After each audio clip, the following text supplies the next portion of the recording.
ফ্যাসিবাদের দোষরদেরকে যেখানে পাবেন তাদেরকে আপনারা থানায় ধরে। শেখ হাসিনা সরকারের পতনের পর এবার প্রকাশ্যে এলেন ঢাকা বিশ্ববিদ্যালয়ের শিবির সভাপতি সাদিক কায়েম। তবে সবচেয়ে অবাক করার বিষয় হল বৈষম্য বিরোধী ছাত্র আন্দোলনের অন্যতম সমন্বয়ক ছিলেন তিনি। সামাজিক যোগাযোগ মাধ্যম ফেসবুকে এক পোস্টে সাদিক কায়েম জানান তিনি বাংলাদেশ ইসলামী ছাত্র শিবিরের ঢাকা বিশ্ববিদ্যালয় শাখার বর্তমান সভাপতি। সাদিক কায়েম ঢাকা বিশ্ববিদ্যালয়ের রাষ্ট্রবিজ্ঞানের শিক্ষার্থী। হঠাৎ করে প্রকাশ্যে আসা কে এই সাদিক কায়েম?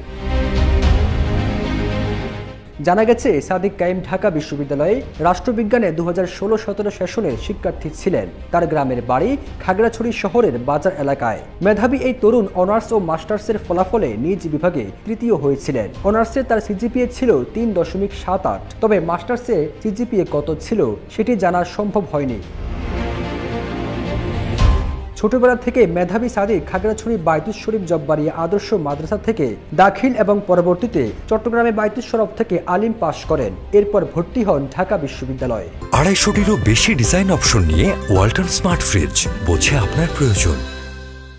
এদিকে হঠাৎ করে সাদিক কায়েম এভাবে প্রকাশ্যে আসায় সামাজিক যোগাযোগ মাধ্যমে প্রশংসায় ভাসছেন। নেটিজেনরা বলছেন, হাসিনা সরকার যেভাবে অত্যাচার নির্যাতন চালিয়েছে সে সময় নিজের পরিচয় গোপন রেখে ছাত্র জনতার আন্দোলনে সমন্বয়কের দায়িত্ব নিয়ে যে ভূমিকা রেখেছে তা সত্যি প্রশংসনীয়।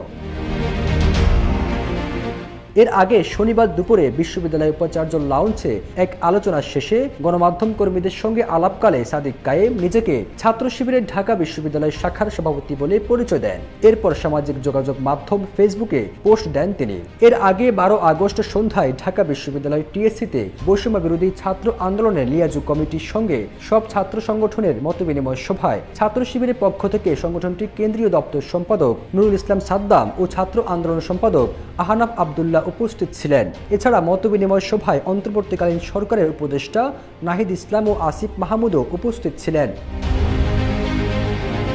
ফিরোজ আলম, জয় জয় দিন।